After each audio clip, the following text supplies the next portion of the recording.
All right, everyone. Welcome to the webinar today. This is a Trapital combined with the University of Michigan webinar we're hosting on the best hip hop marketing campaigns of all time. I think most of you that signed up know who I am. I'm Dan Runcie, the founder of Trapital, but I'm joined by an esteemed guest, a friend, a brother, Mr. Marcus Collins. How's it going, man? I'm doing really well. Thanks for having me. I am stoked for this conversation. It's gonna be good. I'm stoked for it. No, thank you. Thank you. And I mean, I'm sure everyone that signed up saw your intro, but I had wanted to have this type of conversation for a while. And I know you and I have been talking for a while. And I think it'd just be good for the audience to know, even before we get started, you really were one of the first people that had not just put me on necessarily, but it kind of opened eyes like that. Yes, these are the type of things that are happening. And I'm one of the people behind the scenes that is making these hip hop marketing campaigns work. This is how we do it. I'm thinking back to years ago when you would come in, visit us at University of Michigan, break things down. I saw the vision of you becoming a professor at that point, and now you're a professor at that same school. So it's dope to see that all full circle. Yeah, I've been very, very fortunate to be in places where I was able to understand, or actually to see firsthand, how powerful culture can be as a vehicle for consumption, and hip hop culture being such a prevalent, salient cultural ethos that arguably is popular culture, American culture at the very least. See those things kind of come together, and in some cases, being able to touch it. So I consider myself extremely fortunate. Awesome. Awesome. So for timing and for folks know, we're going to start off, Marcus and I are both going to break down the top 5 hip hop marketing campaigns of all time. We both made our own list and we ran through our list together. We went through it in very different ways, which I think is dope. You'll get a good idea for how we both went about this. After that, we're going to spend a little bit of time talking about Marcus's favorite campaigns because he is a former advertising and award-winning advertising exec that has worked on several campaigns himself. After that, we're going to talk briefly about the marketing campaign that's gotten all the buzz the past week or so, which is Travis Scott's deal with McDonald's. And then at that point, we should have about 15 minutes left at the end for Q&A. So feel free to post questions as they come in the chat. And when they come, you can be unmuted and then you can chat with us and then we can go have a little back and forth. So questions as they come, post them there. All right. So Marcus, I'll let you start first. Before we go into the top 5, do you have any honorable mentions? Anything that didn't quite make the list for your top 5, but you wanted to throw in there still and make sure it got mentioned? You know, it was a challenge for me is I had to think to myself, what made this a hip hop campaign? Was it because the campaign leveraged the culture of hip hop? Was it because they leveraged rap music, which sort of is the mythology of hip hop? So it was such a wide range that those things could have fallen in that I kept it very close. No honorable mentions. No, you were just so close. This is no finalists. It's the top 5, and that's it. I respect that. You were much more diligent than I am. I had a few that I was like, oh man, I want to acknowledge this, but it didn't quite make the list. And I do think I had to have a rubric to go by. And I do think similarly, it makes sense to at least have a bit of grounding and explain where you kind of went from with yours. I like where you went from yours, mentioning the philosophy. With me, I looked a lot about impact and things that were successful in a way that was unconventional. And I think people will see that ring through with mine. But 2 quickly to mention that I had as honorable mentions. One was Kanye West's Good Friday campaigns that he had before before his 2010 album, My Beautiful Dark Twisted Fantasy. Great. Then he had it again in advance of The Life of Pablo. These were singles that he put out every week leading up to these albums. I believe there was at least a 2 or 3 month campaign for My Beautiful Dark Twisted Fantasy. He did it again with T-Lop. And of course, you've seen this before. It's a way for him to get interest, generate a bit of branding as well, because good music itself was just coming a bit more into power at that particular moment. So I think at that moment, it did a lot, not just for those albums, but for the broader good music brand. So And a lot of that those was records on Good Friday actually went on the album My Beautiful Dark Twisted Fantasy. Like Christian Dior didn't make it, but a lot of them other ones did. right, right. It's essentially like it was his version of putting out the mixtape, right? He That's could right. have done that, but it was like, no, let me just go one by one, week by week. That's right. It was brilliant. Yeah, it It was was a good dope. one. And then the other honorable mention that I had was LL Cool J back in the 90s. He had done this famous Gap commercial that we've all seen, but he did it wearing a FUBU hat. And then name drop Fubu in the rhyme. Right, right. It's one of those things that I don't think would fly today because there's too many people that would be noticing to be like, did you see what he just did? Did you see what he just did there? But no, I felt like that was pretty smart. Yeah, he crushed it. He crushed Yeah. it. All right. What's your number 5? Okay, so the rubric for me was it had to embody the ethos of hip hop, right? The cultural drivers of hip hop, and it had to have cultural impact. That is, it couldn't only just borrow from the culture; it had to contribute to the culture. So number 5 for me was Hamburger Helper mixtape. Watch the Stove. Yo, so are you familiar with this, right? So this is 2016, April Fool's Day. They drop a mixtape, and the mixtape is fire. Like it's a for real mixtape, and it goes ham. And I think the agency used artists from Minneapolis, I think, like some local artists from Minneapolis, leveraging Watch the Throne as Watch the Stove. And if you listen to the lyrics, like they're straight up like giving value propositions on the product, like how you mix the product. It's crazy, unreal. It had 2 million downloads in the first 18 hours. And more importantly, that they debuted the mixtape on Daft Piff. Like they understood the cultural nuances. Just brilliant. They killed it. You were the first person that put me on to that mixtape. It's The, it's out of this world. I wish I did that work. It's so good. it was smooth, and it was something that I honestly wasn't expecting from Hamburger Helper. But I think that's when we started to see, no, it's not just going to be the brands that seem obvious. More and more of these companies are going to come out and say, this is our way to understand things. And yeah, the Dat Piff thing was brilliant considering what we expected from a brand like that. If you look back at their news feed or their social content before the mixtape, they had always been talking about hip hop. Like so the culture was always kind of a part of at least their tonality. So them doing a mixtape didn't feel like they were appropriating the culture, but contributing to it. It's just brilliant. Dope. That's awesome. All right, you're number 5. What you got? My number 5 is Nipsey Hussle's $100 mixtape in 2013. Yep. So Nipsey Hussle, of course, had been a unsigned artist doing his thing for a while, but he had this idea to put his mixtape out, but not just put it out on Dat Piff the way he had done with past mixtapes for free. He wanted to start this Proud to Pay campaign. And the idea came from this book that he read called Contagious. I believe it's by Jonah Berger is the author. Yeah. And I read the book actually because of Nipsey talking about it.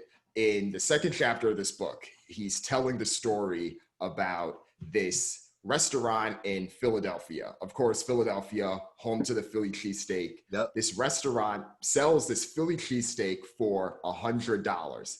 And of course, that's essentially a fast food item, and it got ridiculed from everyone about the pricing. However, when you put something out there in the market with a price like that, it attracts tons of attention. So within weeks, folks like David Letterman, folks like Oprah were going to visit this restaurant to see what it was all about. And it helped the restaurant's success even further. And since then, the restaurant has since increased the price of the Philly cheesesteak to $120. And Nipsey saw that and was like, okay, I see what's happening there. Let's apply this to rap. He applied it to rap, and he was able to have similar success to the Philly cheesesteak. He had 1,000 of these mixtapes, sold them out within 24 hours. I mean, you could do the math there. He did quite well for himself. And Jay-Z and others had bought a bunch just to show that they were proud to pay. And it really highlighted the segmentation of fandom that I think can be overlooked when people are trying to put a product out there. You have people that will, of course, buy or listen to your music for free, but there's always going to be the super fans, the people that want to support you. And if you give them the opportunity to do so, they will do that. They will want to feel like they are down for the ride. And I think that a lot of these things sound pretty commonplace now, but back in 2013, you really didn't hear people in hip hop talking about it like that. Nipsey got ridiculed, but after he did this, he started to get the big name features in Forbes and other places. Because of this, it worked as well as he thought of, and maybe even better. And of course, 2 years later, he ran it back with the $1,000 mixtape, Right. similar strategy. It's and dope. what I love about that, him borrowing from the behavioral science, as Berger calls out, that he leveraged this idea that these unbelievable things that happen, like the $100 cheesesteak, is that people talk about them, good or bad. Talk about them, right? We talk about things. We're more inclined to share things that evoke emotion, that are, oh my gosh, this is unbelievable. You got to see this, and this is exactly what happened. Just brilliant, brilliant. Right. What's your 4? All right, number 4 for me was Reebok and the S. Carters. So Reebok, struggling at the time, realizes that people aren't buying sneakers just for performance. They're buying it for fashion, right? They're casual sneakers, and trying to understand how they might do that.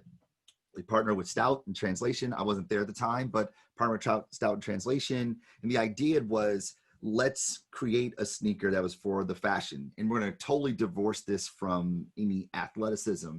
So they got like the most non-athletic person you could think about in hip hop, Jay-Z. He don't run nowhere. He don't jump nowhere. He's totally like all about style. I think they borrowed the silhouette from the Dapper Dan, Gucci loafer, and used that to inform the product. And not only did they release this new sneaker, first time a non-athlete had a sneaker deal, but he released it using a mixtape, which is like so 2003, which is the time it was launched.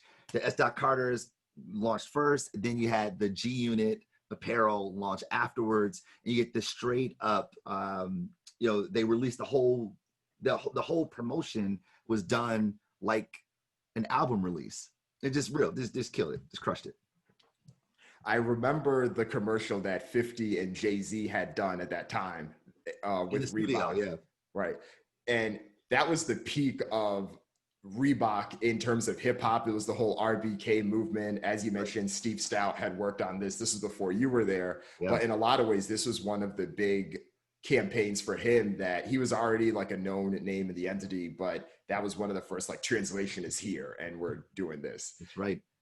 And that actually lines up pretty well, because my number 4 is also a Reebok campaign from that same time frame. It was the Allen Iverson campaign and the commercials that he had done with Jadakiss. Yeah. So I believe it was the AI5 or it was the Answer 5 or the Answer 6. I forget the specific. The 5. It's the 5 sneaker. Yeah. Okay. Yeah. So the AI5s, they have it, and then you have Jadakiss doing his rap, but then AI comes in as well after. Yep. And of course, AI had released mixtapes and albums like that in the past, but we were able to see him come out there and really lean into this branding that he had done for himself. I think that a lot of people remembering the NBA back then, it was a very different aspect in terms of how stars were celebrated. AI just was someone that the league tried to shoo away, and they didn't want to see anyone being too gangster, seeing anyone doing too this and this. But not only was he unapologetic of who he was, he inspired other people to do the same. You still hear other stars go about it. And I think it speaks a bit broadly to two things. One, just how marketable someone like him was and how hip hop was able to help push into that. Like, I remember, like, they had this running joke where there were 2 jerseys that went platinum in the hood at the time. You had the Michael Vick Atlanta Falcons jersey, and you had the Allen Iverson Sixers jersey. But it wasn't even those. Like, they were selling Reebok was selling Allen Iverson football jerseys. I don't know if you remember those black ones that they had. It looked like the Raiders jerseys. And the fact that they weren't scared the way that I think the NBA and the league was at the time, to just be like, no, this is hip hop. He is an extension of our culture, and we're going to have him collaborating in this type of way. It was dope. I mean, from his gameplay was basically like and one on the basketball court in the NBA. His apparel, cornrows, tatted up, iced out. Like, he was, like you said, he was the perfect embodiment of everything that was hip hop in what at that time was a very conservative league. And I love how this is your number 4 too, because that was actually the second step after the S. Carter. So first you have Jay-Z introduce Reebok as a casual apparel, as a fashion brand. And then you bring AI, the most hip hop basketball player there is, to bring performance back into it, but pair Jadakiss, another person who isn't terribly athletic. It was just really well done, very well orchestrated. Yeah. I saw a few other fun facts when I was just looking it up again. So in 10 years' time, Allen Iverson will be able to get a trust that he has from his Reebok deal for, let me see what the number is. Is it like 32 million or something like that? Yeah, $32 million trust fund in 10 years. When he's and that 55. was well done. I mean, that was really well done. It was bright. Yeah. I part of me wishes I still saw those sneakers in what do you call it? I still wish I saw the question and the answers in the culture and in the sneaker drop culture the same way that you see the Jordan line. Who knows? Maybe we'll get it someday. Yeah, but I'm with you. Yeah. Okay. What's your next one? Number 3. Number 3 is near and dear to my heart because I worked on this one. It is the Budweiser Made in America Music Festival. Right. So this is one of the first things that I worked on at Translation. And this was, how do we leverage music as a vehicle to make Budweiser relevant in popular culture? Understanding that Budweiser is this Americana brand, the Americana I thought about is like, flag waving, patriotic, I'm proud to be an American, the troops come home, Americana. But the Americana that we lived in, at least in that time, in 2012, was like, the new Americana. Like we smoke marijuana. Like that's the world that Budweiser was operating in. And how might Budweiser tap into this new American lexicon? And the idea was that, people celebrate America because it's supposed to be a place where you can start from nothing and get to something, right? People can create things, put things in the world and have the American dream. So the idea was like, well, let's create a music festival that celebrates people who make, the creators that are living out their creed to pursue the American dream.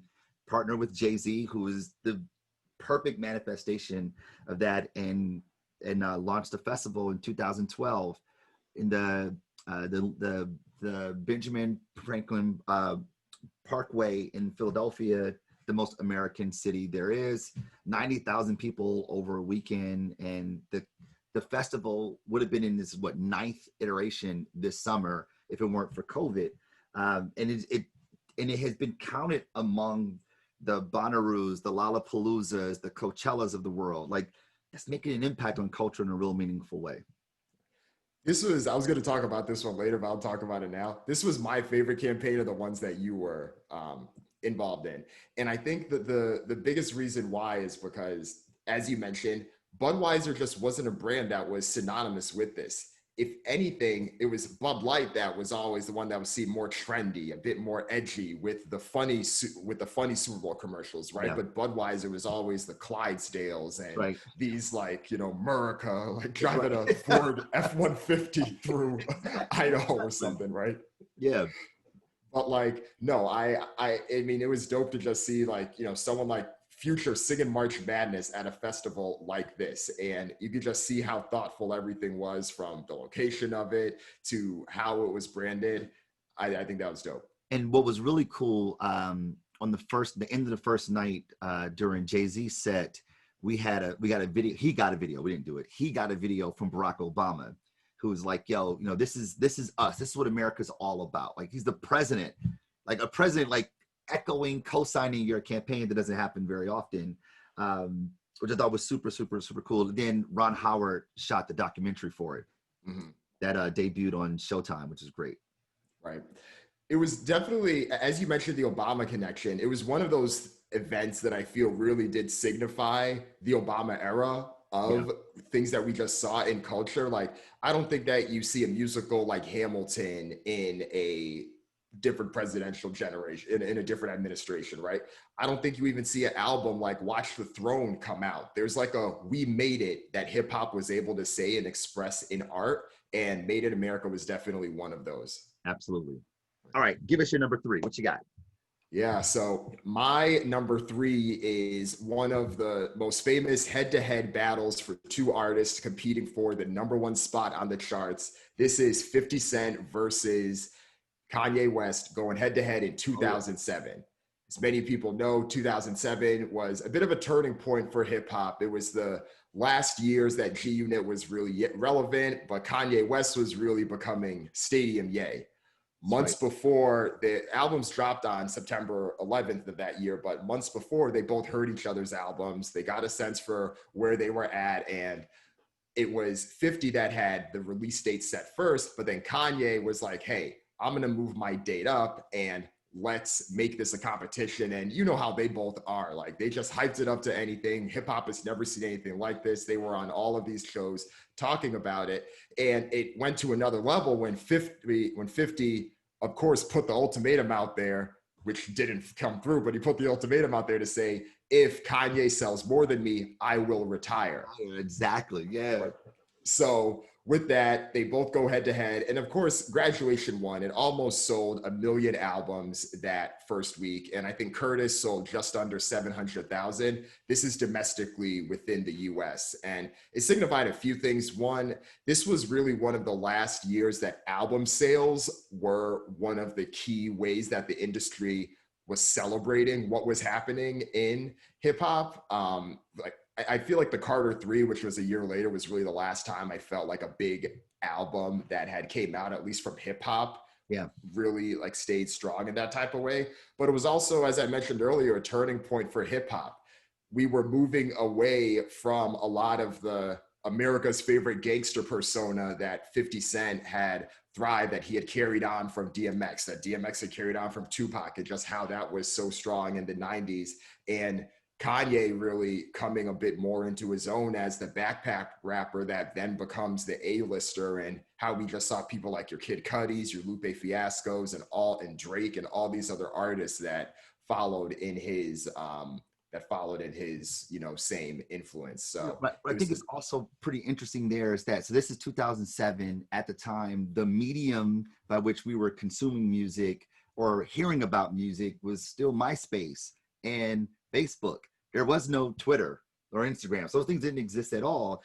And what was really fueling the feud was like TRL and 106 in Park. Like, they would get on like straight up like, yo, I'm going for your jugular 50. Like, I don't want to fight you for real, but I'm going to fight you with this. Like, and it's interesting how we all were sort of around the campfire paying attention to these stories in ways that we don't do now. Like, today, we actually will be the ones sort of giving iterations on what those stories might become that wasn't happening at the time, which I think it says a lot about the era in music by the way we were consuming, but also by the way we were participating in it, which I think is really powerful. dope. All right, what's your next one?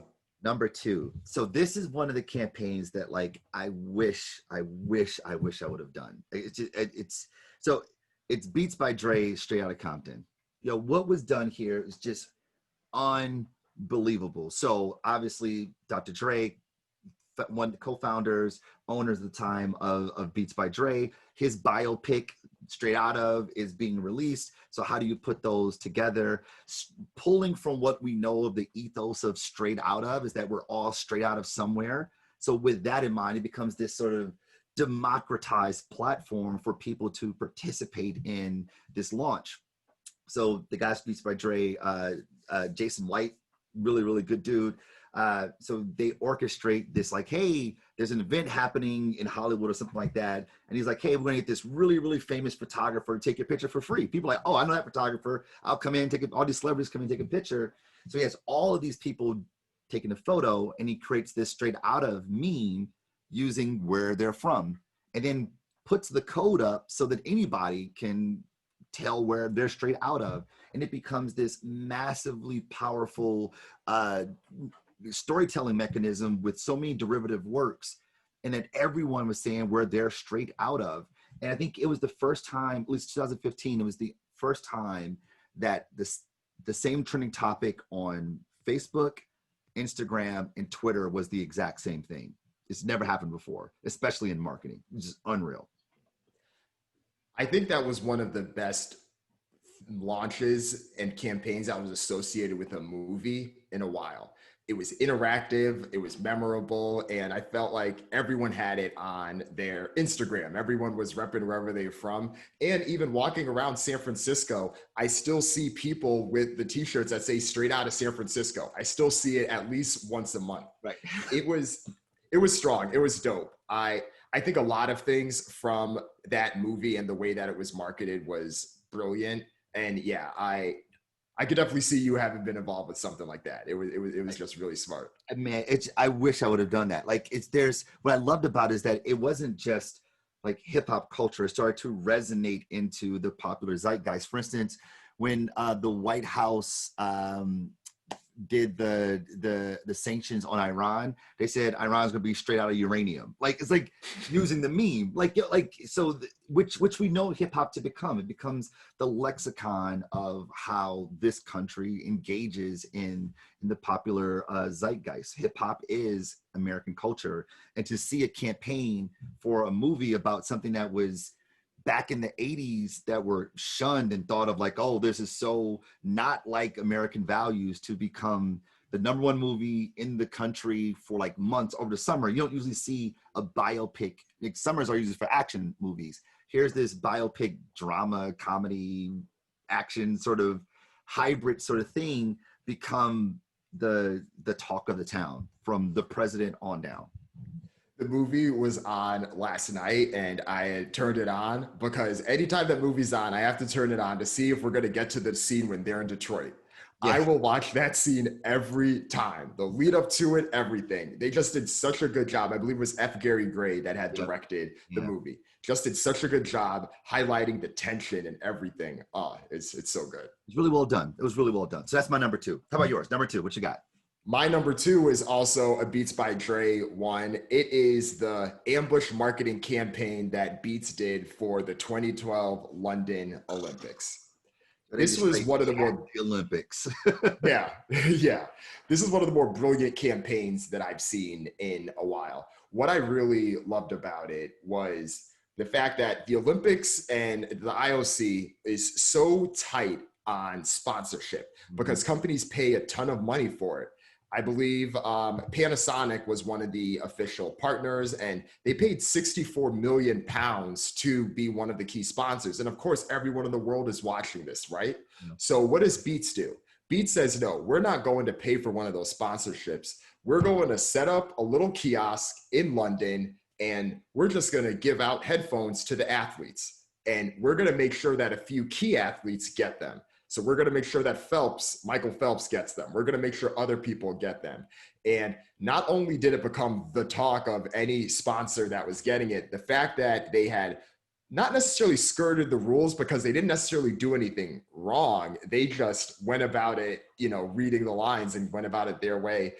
It got a bunch of attention for Beats. It got a bunch of earned media coverage from people just seeing their favorite athletes wearing Beats. And every media outlet covered and talked about how Beats did a great ambush marketing campaign. And obviously it's one of these things now that it wouldn't necessarily have the same effect had it been done now, given the fact that Beats has just been everywhere with it. And we've already seen companies try to do stunts. It's kind of hard to have that same kind of shock value. But it was just so powerful. I mean, this is such a big event. And from an impact perspective, the sales at Apple stores afterward had grown over 100%. And I think a lot of this actually led to Apple being in a position to be able to, or not Apple, but Beats being able to sell in a position to sell the product to Apple for, I believe it was 3.2 billion was the number. Of course, Apple ended up buying it more so for the software that led to Apple Music, but the branding helped push a lot of that forward. And I think the Olympics was a great thing to take Beats from great to even greater. I mean, it says a lot about the cultural capital that Beats by Dre had been able to garner, right? Like, not the best product, right, relative to like Bose and other players in the space, right? But those athletes wanted to rock Beats by Dre because of what Beats by Dre said about them. It was a receipt of coolness, right? Like it's just perfect. Really well done. That should have been an honorable mention for me. That's really good. All right, we got our final ones now. Here it is. So this to me is the best hip hop marketing campaign ever done. If for no other reason that it lasted a decade long. This is, of course, Sprite, Obey Your Thirst. What was done here, unbelievable. So at the time, I think this is the early 90s. The first iteration of it was like early 90s, like 1991. The aesthetic was like all white, and they brought in like Heavy D, Kid and Play, like very safe. If you're gonna do hip hop at that time, very, very safe artists. And they used the line "Obey Your Thirst," right? Like, no, it was, I like the Sprite and You was first, like Sprite and You. Then they're like, okay, that doesn't really capture like the hip hop ethos at the time. So now you've got like early 90s, and the first spot that comes out is Cool G Rap. No, it was Pete Rock and CL Smooth, and they're in the studio, black and white, and they're just rhyming, right? And it's almost like someone said it this way, that like the Sprite can look like a blunt in the studio, like it belonged there, right? And it was like so perfect. And I remember being a kid watching this on like NBC at prime time, and I'm like, fam, like you never see these guys on television. And then the next spot is Grand Poobah and a Large Professor. And it's like all these people that you only see on BET or for 1 hour on MTV during Yo MTV Rap, seeing them on the primetime big screen. And it just embodied everything that was in the ethos, the cultural characteristics, what it means to be hip hop. Then they bring in sport with basketball, Grant Hill, Kobe Bryant, and it literally lasted a decade. And that language, Obey Your Thirst, it had meaning in the lexicon of hip hop. And, you know, unfortunately, Sprite was never really able to recapture that. Even they tried to bring Drake into it decades later, and it never been able to capture that magic again. But that to me is just, that was marketing at its finest, leveraging the nuances of hip hop culture and putting it as an entree to the broader populace. For those who identify, and those who didn't identify, it's like, what's this thing all about? It's really powerful. That was a brilliant one. I mean, I think about how much emphasis and impact that brands and companies want to put towards their campaigns. And I think everyone knows what to do for, not everyone, but people a lot of times focus on what to do for the short term. But how do you have that thing that lasts, that then becomes something that becomes built upon later in time? So many companies try to get that. And I think that's where Sprite really succeeded with that. They killed it. Yeah, it was sharp. It was sharp. I mean, they did mixtapes for the NBA mixtapes. They were doing the dunk contest in those early times. Like they just felt like they were a part of the culture, and it moved Sprite from being the number 3 soda to number 2, overtaking Pepsi at that time. It was Coke, Sprite, then Pepsi. Just unbelievable impact on the culture, unbelievable impact on commerce, which is really where cultural consumption is at its best. Right. And I'm sure we'll talk a little bit about Sprite again in hip hop soon when we talk about Travis Scott, because of course that is the drink of choice in his Travis Scott meal, right? Exactly. My number 1 shouldn't be a surprise to anyone that's read Trapital a lot, but I do think that the best marketing was the campaign to have no marketing at all for one of the biggest drops in recent memory. This was Beyonce's 2013 Surprise album. Yep. This wasn't something that people in the music industry had done. If you are a major artist, if you are signed to a major label, if you are as big as someone as Beyonce was in that Mrs. Carter World Tour era, you want to make sure the world knows about your album. So it was impressive for the fact that they were willing to take this risk. And it's also impressive that no one really knew that this was happening until the drop. The fact that they were able to keep this under wraps. And I'm aware that 2013, the internet was even less connected than it was now, but it was still the internet. Leaks happened all the time. Like, not that one person was like, rumors, Beyonce may be dropping a surprise album. The fact that it was then the most commercially successful album that she had in this year, that I really think was a turning point for many artists, because it was the streaming era really started to take off, but you were really starting to see that dearth of CDs. Like that 2011 to 2013 range was rough for a lot of artists because of that. But she had more success, arguably, than anyone. It had gotten widespread coverage everywhere, and Harvard Business School case studies written about this. Everyone was talking about the fact that she had done this. And in a lot of ways, that was one of the things that inspired me to want to create a publication that focused on talking about those types of things as well in Trapital. And I think back to it often when I think about the amount of artists now that do the surprise drops, and it's so commonplace, and it all stems from when she had done it. So I used to run digital strategy for Beyonce years before that. This is in the I Am Sasha Fierce days. And you're right, for an artist that's the artist the stature of Beyonce at a label like Sony Columbia, the run-up for this thing has to be meticulously calculated. And this is the album that's going to cover all the losses for the other albums that didn't do well from these other artists that you signed. This is the trump card, which you can't even say anymore. That whole metaphor is gone. But this is the card that you're going to drop. You don't roll the dice on that to like, let's just leak it. Let's just release it without anybody knowing. You don't typically do that. And for that to happen is phenomenal. And I like the way you said that, it wasn't the connected web as we know it today, but it still was the internet. And the same way that it seemed to be disconnected relative to where we are today, that was the medium by which people found out about it. Like, so the same way that it wasn't at its zenith, it still was a unbelievably powerful vehicle for people to find out about the album, particularly because the people who told other people was her tribe, her network of people, the Beehive. Right. Like in the social web enabled that sort of network activation that normally wouldn't be able to be done before. So the coordination to make that happen, just unbelievable. Like I applaud Leanne Callahan, who was the general manager at Parkwood at the time, that whole team, and even Beyonce just being willing to take that risk. I think it's just brilliant. Awesome. So what's your favorite campaign that you've worked on? I know we talked about a few of the ones, but as an ad exec, someone that has worked on several of these, you've seen things you like, you've seen things that you may not like. What's the favorite one that you've worked on yourself?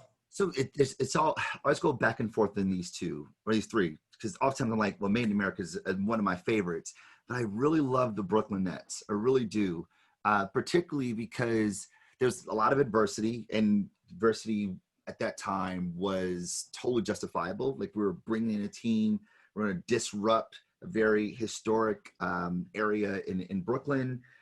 You bring in something from New Jersey to New York, which typically never jives. Like, it's like, what? No, like, those things are diametrically opposed.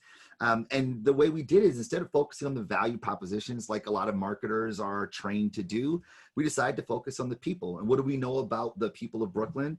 They are the most proud people ever, right? That saying, is Brooklyn in a house? Where Brooklyn at? Like, that's a real thing. So we tapped into what it means to be a Brooklynite and borrowed a page from Edward Bernays' propaganda theory. And it's that you can unite people by declaring an enemy of the state. And that enemy of the state was obviously implicit Manhattan. And we launched the team without even knowing who the team was going to be, just by leveraging the cultural characteristics that govern the network, i.e. what it means to be a Brooklynite. And we leveraged hip hop as a way to do it. I mean, the language we use, Hello Brooklyn, sourced from the Beastie Boys, and then brought into relevance with Jay-Z's Hello Brooklyn. And that became the language that Brooklynites use, as opposed to where Brooklyn at, very Biggie, is Brooklyn in a house, to Hello Brooklyn. I mean, to have that kind of impact, again, that kind of impact on culture, like, this is where marketing is at its best, where we're not creating ads, we're not creating commercials, we're not creating campaigns, but we're creating cultural products that impact people's beliefs, how they talk, how they imbue things with meaning, and how their norms are constructed. Love it. And you just made me think of something else now. Do you think that the success of that campaign and the continued impact it's had, now thinking a little bit about how Kevin Durant and Kyrie Irving had said, no one wants to go sign for the New York Knicks, like they're not cool. Do you think that the lack of success and the lack of cultural impact that the New York Knicks have had helped the Brooklyn Nets in their positioning and their campaign? Absolutely. I mean, so it was interesting. The brief we got from Brett Yarmark, who was the CEO of the Brooklyn Nets, he says, I want the Brooklyn Nets to be to Brooklyn what the Knicks are to Manhattan. And the Knicks are Showtime. They're Flash, right? They're like New York Flash, not like Lakers Flash, but they're bright lights, big city. Like there are Manhattan, but the Brooklyn Nets are a little grittier, right? They're a little more, they're a little more Brooklyn, right? And unfortunately, like the ethos of what it means to be a New Yorker still is grit. Like there's still grit with what it means to be a New Yorker, whether you're in Brooklyn or Manhattan. And the Knicks, despite the fact that they lose, though they are the most valuable NBA franchise, they lose over and over and over again. They don't have any cultural gravitas when it comes to what is seen to be culturally relevant today. Awesome. I love it. Yeah. I think that's going to continue for some time. We'll see, though. I know that the New York Knicks have their whole campaign. I know that Stout and a bunch of other people, what's his name? They have Worldwide West on the staff as well. So, yeah, I think so. Yeah. Yeah. We'll see. We'll see.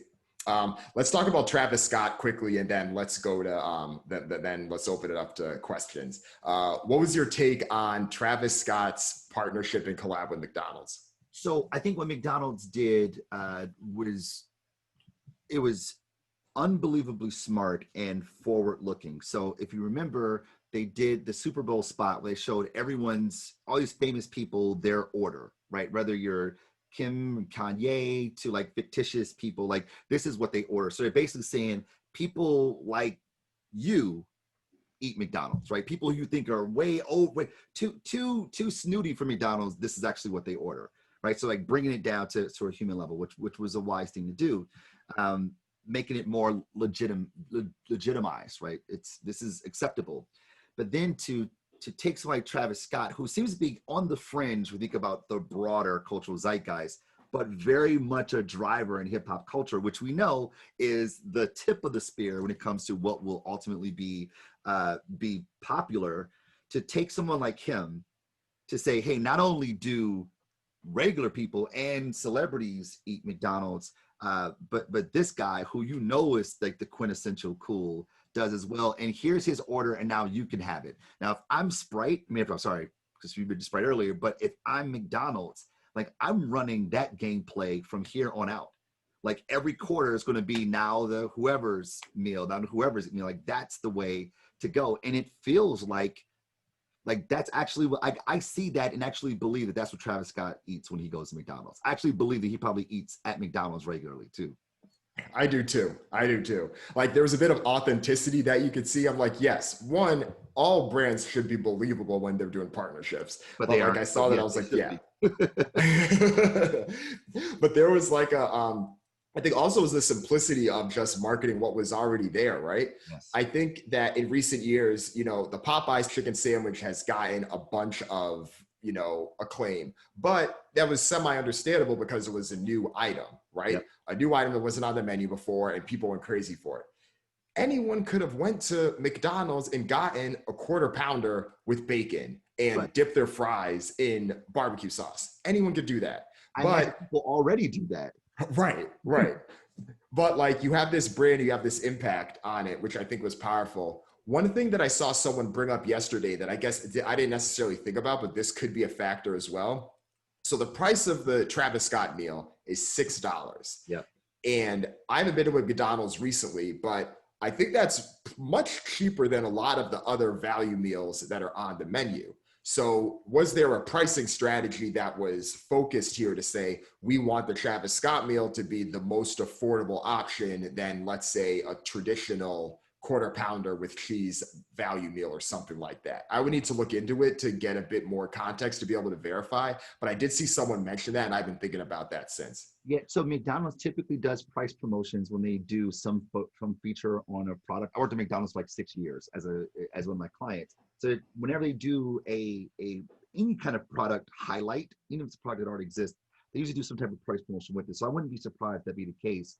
And if you have been to McDonald's lately, like you say, like, yo, it's not cheap. Like that whole, like, I can get like a full meal for $3. No, sir. No, you cannot. Like Right. the dollar menu is still there, but the combos are still like 5, 6, in some cases, more than that.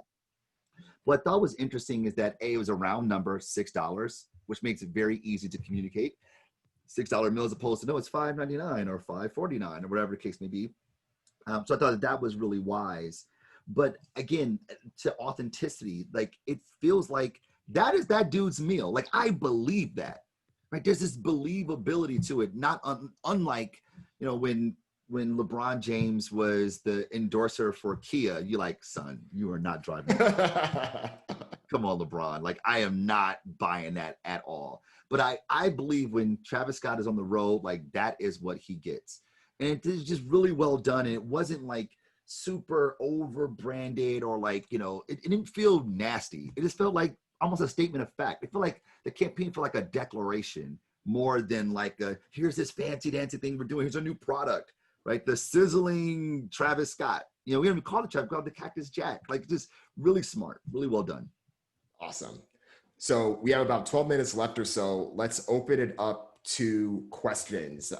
So if you have a question, please send it to us through the chat. I actually just got one. I'll read it now, but feel free to send a few and we'll answer them until we end at 3 p.m. Eastern. So read this one. This question is,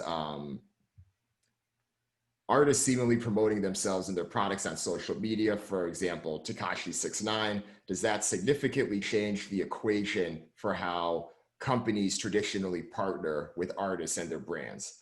So, So I don't think so, especially now. I think that when brands think about engaging artists, they're thinking about the totality of the artist. And like I've seen the contracts, like they definitely want X amount of posts. They like these things are a part of the inventory when you think about what benefits they'll get from the deal. It's not just your likeness and like you'll hold the product, but it's going to be a part of your normal sort of publishing.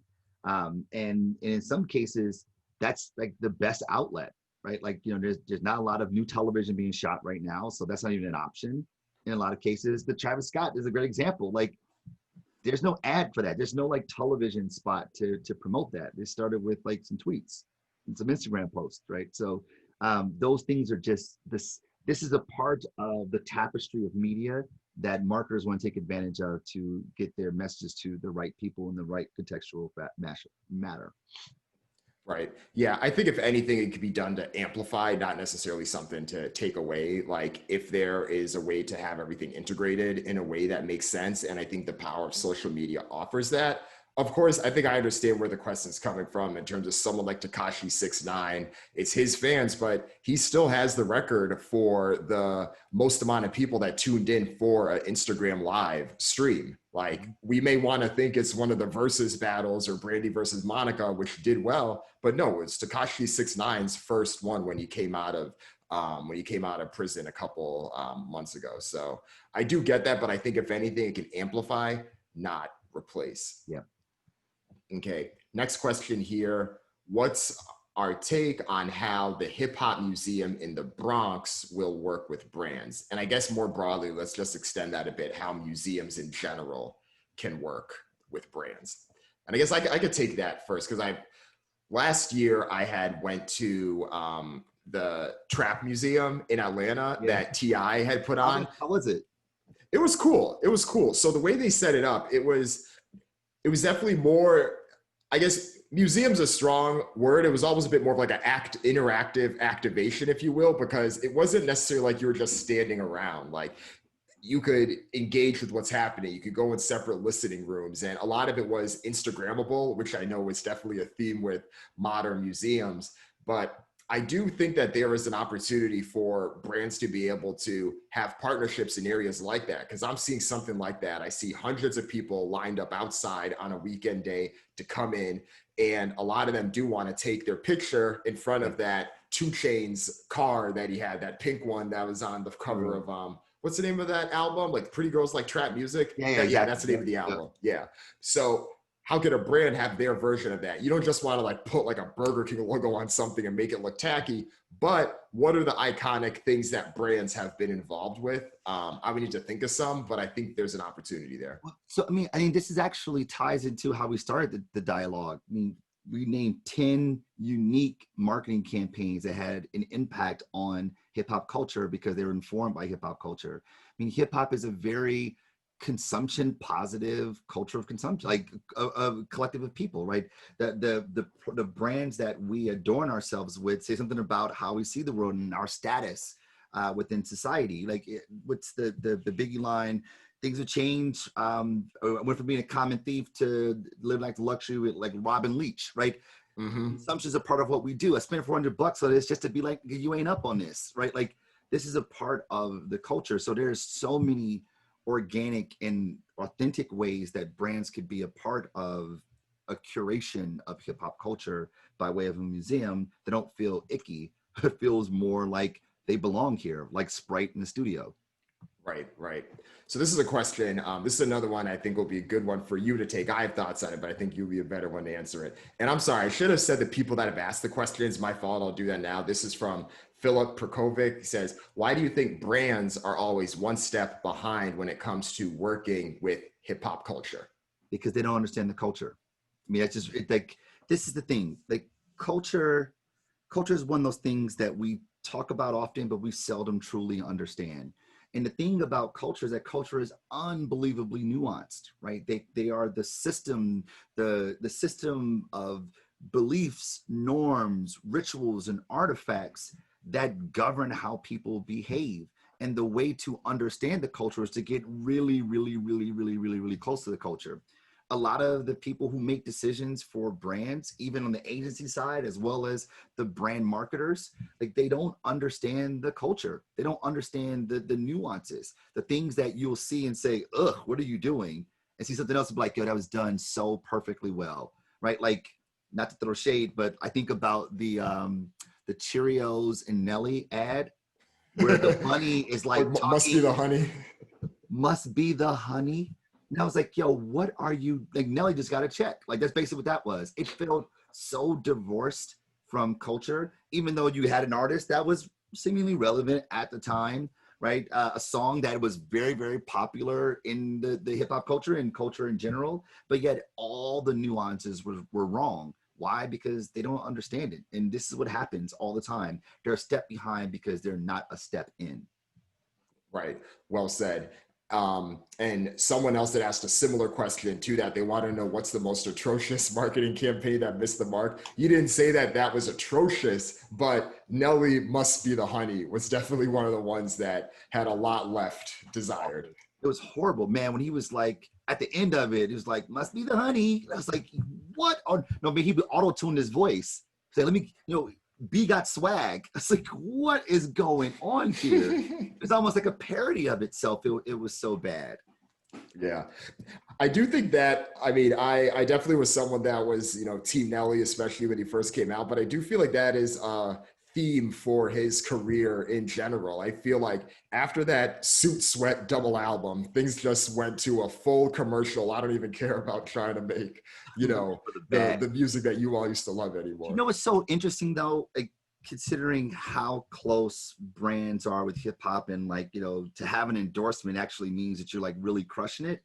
That like Hammer was one of the first hip hop artists to pair with the brand, with Pepsi, right? And he was shunned for it. It was like, what are you doing?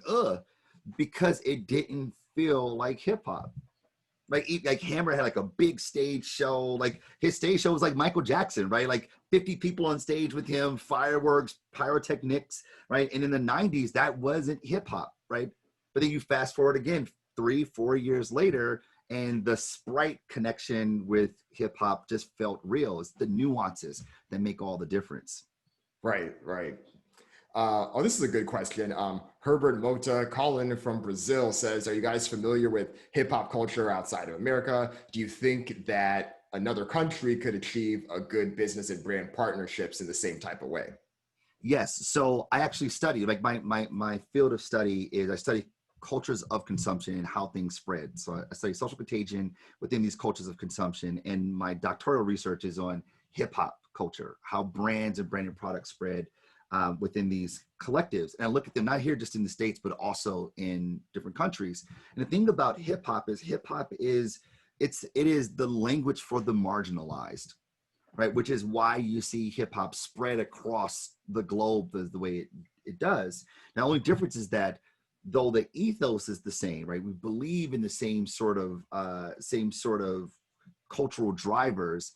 They're contextualized in different ways based on the countries that they're in. So Brazil, it probably won't work the exact same way that it worked here in the States, right? But if you can take what matters to hip hop in that location and then take the brands that are aligned to it, then you can find ways to make them coexist, because that's a part of hip hop, right? I came from nothing to something, I'm stunting on you. And the way we show that we stunting on you are the products and brands that we adorn ourselves with.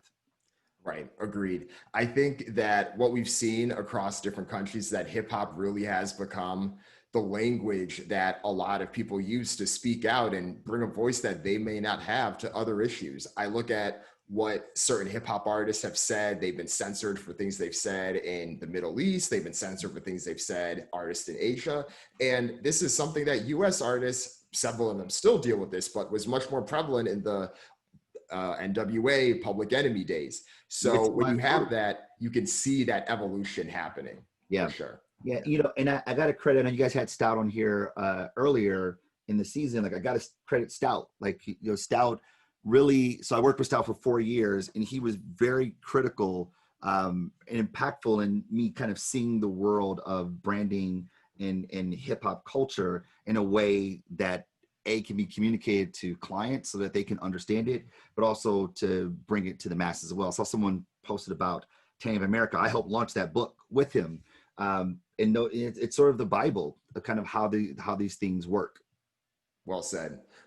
We are at the tail end now, but Marcus, before we let you go, thank you. This was a pleasure. Where can the audience find you and how can they follow more what you're doing? Yeah, so you can find me at Mark to the C on Facebook, Insta, LinkedIn, or you can go to marktothec.com, marctothec.com, and check me out there. Thanks so much for having me, brother. This was so long overdue. And I feel like we're just getting started. I feel like we got so much more to talk about.